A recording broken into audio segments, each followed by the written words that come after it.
ഒരു പിറവിയിൽ ഒന്നിലധികം സന്തതികൾ, പിറവി കൊണ്ട ധാരാളം നല്ലതും ചീത്തയുമായ ജന്മങ്ങൾ.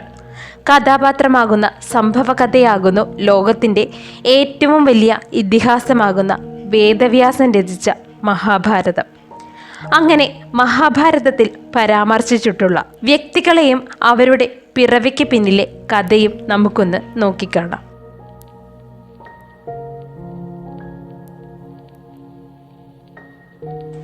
ആദ്യം തന്നെ മഹാഭാരത ഇതിഹാസത്തിൽ പരാമർശിക്കപ്പെടുന്ന രണ്ട് ഇരട്ട സന്തതികളാകുന്നു സത്യവതിയും മത്സ്യനും. ഇവരുടെ ജന്മത്തിന് പിന്നിലെ കഥ ഇപ്രകാരമാകുന്നു.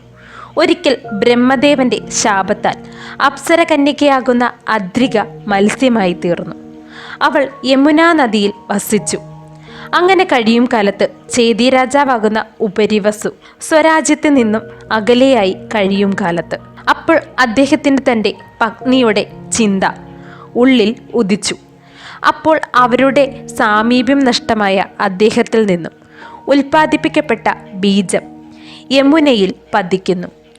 ആ ദ്രവ്യം മത്സ്യമായി കഴിയുന്ന അദ്രിക സേവിക്കുകയും അവൾ ഗർഭവതി ആകുകയും അങ്ങനെ പിറവി കൊണ്ട സന്താനങ്ങളാകുന്നു പിൽക്കാലത്ത് വേദവ്യാസന് ജന്മം നൽകിയതും ഹസ്തിനാപുരത്തിൻ്റെ രാജമാതാവുമായി തീർന്ന സത്യവതിയും കൂടാതെ മത്സ്യവംശത്തിൻ്റെ സ്ഥാപകനായ മത്സ്യരാജാവും. അടുത്തതായി പറയുന്നത് മഹാഭാരതത്തിൽ ഏവർക്കും സുപരിചിതരാകുന്ന നകുലനും സഹദേവനും ആകുന്നു.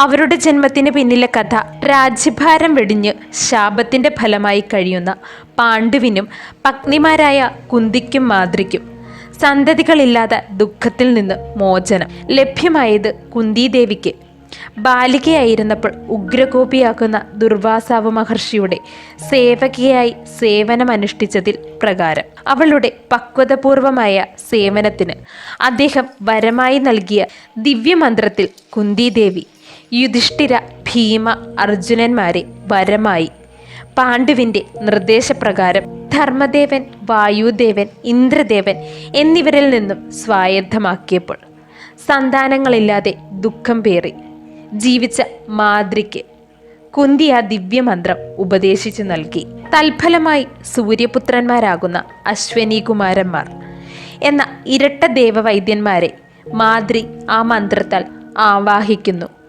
തൽഫലമായി നകുലൻ, സഹദേവൻ എന്നീ രണ്ട് ഇരട്ട സന്തതികൾ പിറവികൊള്ളുകയും ചെയ്തു. അടുത്തതായി പറയുന്നത് മഹാഭാരതത്തിൽ പറയുന്ന രണ്ട് ഇരട്ട പെൺകുട്ടികളാകുന്നു പ്രഗതിയും പ്രാജ്ഞയും. അവർ ശ്രുതകർമാവിനെ കൂടാതെ അർജുന പാഞ്ചാലി ദമ്പതികളിൽ പിറന്ന ഇരട്ട പെൺമക്കൾ ആകുന്നു. മഹാഭാരതത്തിൽ അത്രയധികം പരാമർശിക്കപ്പെടാത്ത രണ്ട് വ്യക്തികളാകുന്നു ഇവർ. ചേതി രാജാവാകുന്ന ജരാസന്ധന്റെ ഇരട്ട സന്താനങ്ങളാകുന്നു ആസ്തിയും പ്രാപ്തിയും. അവരെ ഇരുവരെയും മധുരാപുരിയുടെ രാജാവാകുന്ന സൂരസേനന്റെ വളർത്തുപുത്രൻ കംസന് വിവാഹം ചെയ്തു നൽകി. അടുത്തതായി പറയുന്നത് മഹാഭാരതത്തിൽ പരാമർശിക്കുന്ന തിന്മയുടെ പര്യായങ്ങളാകുന്ന കലിയുടെ അവതാരവും അവൻ്റെ അനുയായികളുമാകുന്ന മനുഷ്യജന്മങ്ങൾ. ദുര്യോധനനും അവൻ്റെ 100 സഹോദരന്മാരും, അതായത് ധൃതരാഷ്ട്ര ഗാന്ധാരിമാരുടെ 100 പുത്രന്മാരും ഒരു പുത്രിയും മഹാദേവന്റെ വരപ്രസാദത്താൽ ജന്മം കൊണ്ട സന്താനങ്ങളാകുന്നു. പ്രധാനമായും ഇത്രയും പേരാകുന്നു ഒറ്റപ്പിറവിയിൽ പിറന്ന ഒന്നിലധികമായി പിറന്ന സന്തതികൾ. ഇവരെ കൂടാതെ ധാരാളം പേർ അത്തരത്തിൽ പിറന്നതായി മഹാഭാരതത്തിൽ പറയുന്നു.